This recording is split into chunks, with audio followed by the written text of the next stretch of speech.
think it's Do you know what I'm saying? because I'd been in these different forums for so long, and I'd experienced the porn addiction myself. I started to see that everyone kind of has these similar certain thought patterns, Yeah. and so I could articulate that and say like, well, we all feel like, okay, it doesn't matter that much, or oh, it doesn't hurt, everyone does it, it's normal. Exactly. And so I can kind of talk about that, and then people like yourself will resonate because you're going, well, I'm thinking the same, right? And then you want to probably realise, well, how did he, deal with those thoughts and actually respond to them in a rational way? So was it like April time or so that I think you got in touch? Yeah, I think so. Yeah, it was maybe in March. It was crazy. I think I had like money allocated to spend on something. And then I was like shopping throughout the whole month thinking, right, I need to get the thing that's going to fix this. And so you won the bid, or was it the auction? Nice. And then, yeah, like, I think it was in March. But I definitely signed up in April, yeah. Yeah, and you did have a lot of conviction. You were like, I'm pretty all in on like Yeah. doing this, right? Yeah, exactly, because it was sort of, I know it wasn't too long after like the last program I did, so there was that kind of resistance. Yeah. But then I was thinking, look, I need to keep on taking shots, and this seemed to be the right shots. I mean, like, 6 months, a year later, just knowing that you can put that stuff behind you, you put that sort of chapter behind you, is when you were shopping around Yeah. looking for a program to stop watching porn, did you actually think like, yeah, I will be able to solve it, or at that point in time did you still feel a bit like, am I ever actually going to solve this thing? Nah, I think we're all like that. Honestly, I think we're all like that. We're all like what? We're all having doubts Doubts, yeah. at that time. Because the addictive part of the mind is doing the talking. Exactly. When you're shopping at that time, you're thinking, I'm still not convinced on like a sort of mental sort of paradigm that anything will work. Yeah. And so at that point, it's sort of like who can make the most convincing.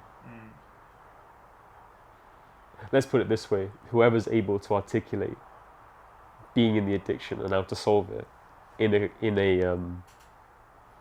way which we resonate with. Yeah. That's the person who's sort of getting our attention at that point.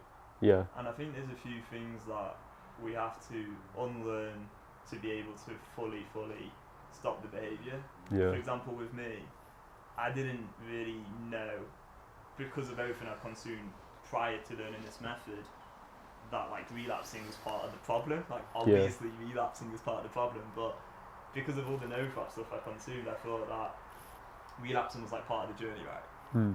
Whereas what Mary said to me was like, look, relapsing is not part of the journey. Like, if you want to overcome this problem, you're going to have to stop relapsing.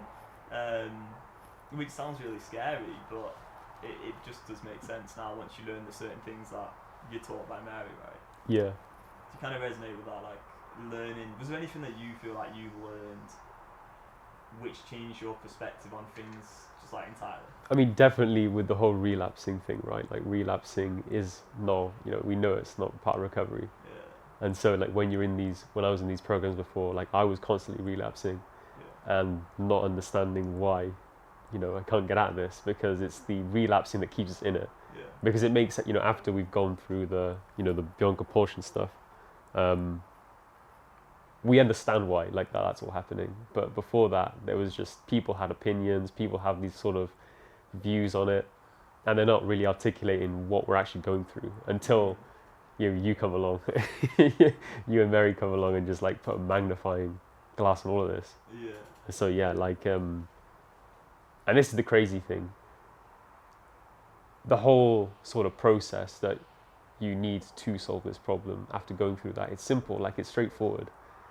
And you never would have thought that before, going through NoFap, going through these other things. Like, this is actually something that you can do. Yeah. Right? What were the approaches towards relapsing in the other programs? Yeah, just like track what was going on before. Like trigger identification. Yeah, knowing that relapse is part of recovery, labeling as that, identifying triggers and doing all that stuff, yeah. I mean, because you were making videos for so long before that as well. I guess you had all that stuff in there about relapsing being something that you can do. I used to think that relapsing was just part of some iterative process, and I think you believe that until you realise that it's possible to stop relapsing for good. Yeah. But until you see that as a possibility, then a part of your mind, what we would call the addictive part of the mind, right, is going to try to rationalise and understand why you're still doing something that you want to stop. Yeah. And then I think the problem is that it gets normalised in a lot of the different programs and communities to relapse, Mm-hmm. and it just becomes like part of the culture of like, oh, everyone around me is maybe relapsing. Doesn't really matter that much, sort of thing. Yeah, dude, it's crap.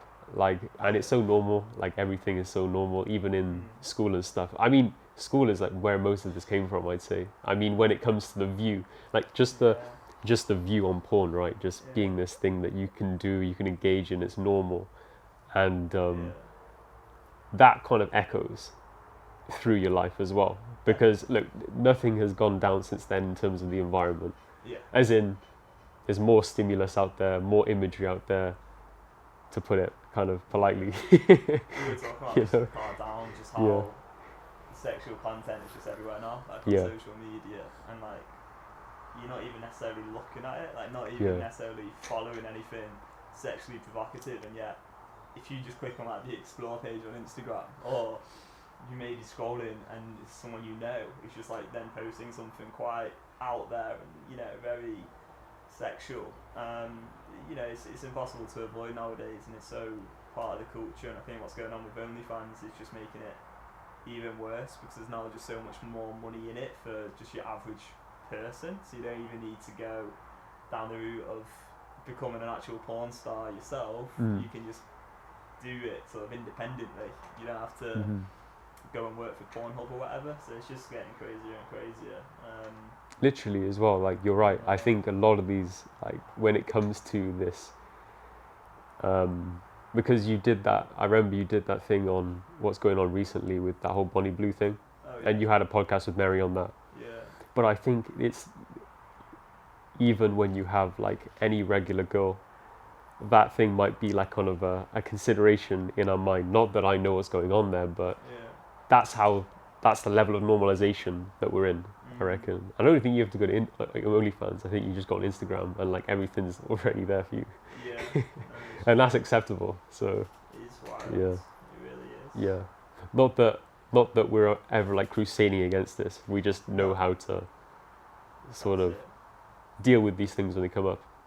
But that supply just keeps on going because the demand is there, because compulsive desire essentially refuses to be ignored. Like, because people are going to want to look at that content, it's going to keep on going out there and getting a lot of likes, and resulting in people wanting to chase the likes and the money and the whatever else it is. But it's all got to start with really the people who have the demand for that content shifting the way they view it in their mind and going, actually, hang on, if I look at that stuff, it's probably going to make my head feel a bit fuzzy, make me feel a bit drained, a bit exhausted, a bit distracted. I'm probably not going to be quite as productive, I lack energy, probably going to feel a bit weaker, and so on and so on. So all of that just needs to change, really, I think, but it's not going to work by going down the conventional approaches which are talked about, right, as we know, like, you know, triggers and trauma and a lot of the stuff out there, and blockers, and there's helplessness, really. It's crazy. Nah, don't we freaking know it as well? Yeah. We've been through all that. Do you know what I've never thought to sort of ask you? You know, after like when you go through the sort of content on your channel, because you bring up the normalisation a lot. Yeah. Do you think most guys, let's just keep it guys at the moment, most like males are addicted to porn in this country? That's a good question. Do you think like that's the reality? I don't think most guys are trying to stop watching porn. I think most guys are watching porn. And I think if most guys did try to stop watching porn, they would discover they'd be unable to. So if we call that addiction, you know, sure. I think if you look at the current the current way in which people perceive what an addiction is, I'd say no, because I think people kind of have this idea, this stigma in the head of like someone who's got an addiction is, you know, consuming something hours a day, it's impacting their work a devastating amount, you know, maybe it's impacting the financial situation, it's impacting relationships, it's impacting all these areas of their life. And so we think of addiction as this person on the street or this alcoholic or someone who's acting in these crazy ways. Yeah. But we don't see what's going on with porn because it's so hidden and it's so normalised. But yeah, I mean, if we were to call an addictive behaviour a behaviour in someone's life that they want to stop and they're unable to stop, do I think most people would have that problem with porn if they tried to stop? Yeah, I do. Most people would, and the majority for sure. But I think most people, because they're not aware of the consequences or they're not trying to stop, they never try to stop and they'd rather just accept continuing to look at that content and just being okay with it, which is fine as well. I've got no problem with people watching porn. If they want to stop, then I'm here to help, sort of thing. But yeah, what do you think? Yeah, you know what's crazy? I remember that moment when I tried to stop, right? You know, when you're saying... When was that? How old? In uni. Uni, yeah. Third year. Sure. Yeah.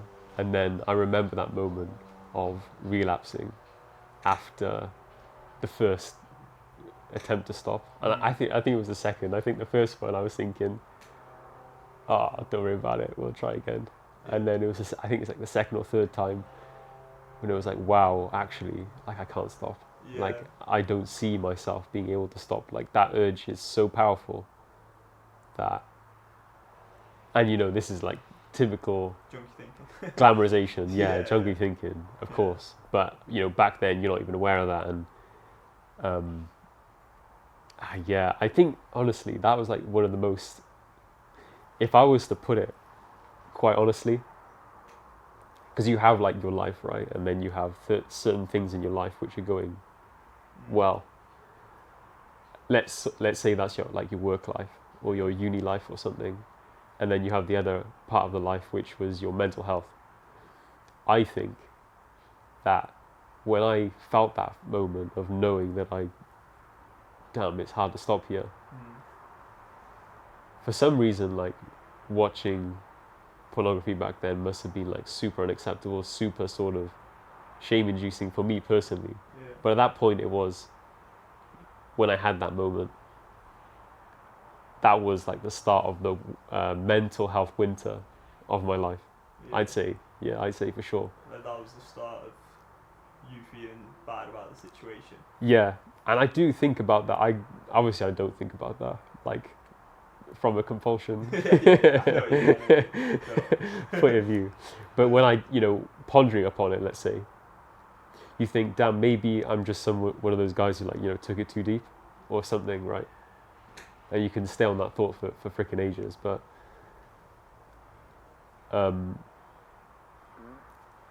perhaps a lot of us who go on like NoFap, like the NoFap forum and stuff, we're all in that sort of, when we're in that state, we're all in that circle jerk of, oh my gosh, this didn't work, that didn't work, and some guys are on streaks, some guys aren't, and then you're looking up to the guys on streaks and thinking that's the way, and mate, it's so messy. Like it's definitely. How come you wanted to stop that first time in third year? You know what? I had like a meetup in London at one point, and I had this friend I hadn't seen for a while, and I don't know how it came up. We were all about self-improvement, and then he mentioned NoFap. And then he described that if you go on NoFap and if you abstain from porn and masturbation, basically and in his view, he was on like 90 days, like 99 days or something, right? He'd gone past 99 days. And he said, everything's better, my confidence is up. And I was there in uni thinking, okay, how can I add an edge to the game on, like, okay, when I'm partying and stuff, being more confident, making more friends, being around females a lot more. It's sort of, okay, let's get this edge in confidence. Yeah. And then when I couldn't stop, I was in that cycle of high confidence, low confidence, high confidence, low confidence. Because Yeah. after relapsing, and it's all an illusion, honestly, and that's the mental thing. But the shame is real. 100%. Yeah.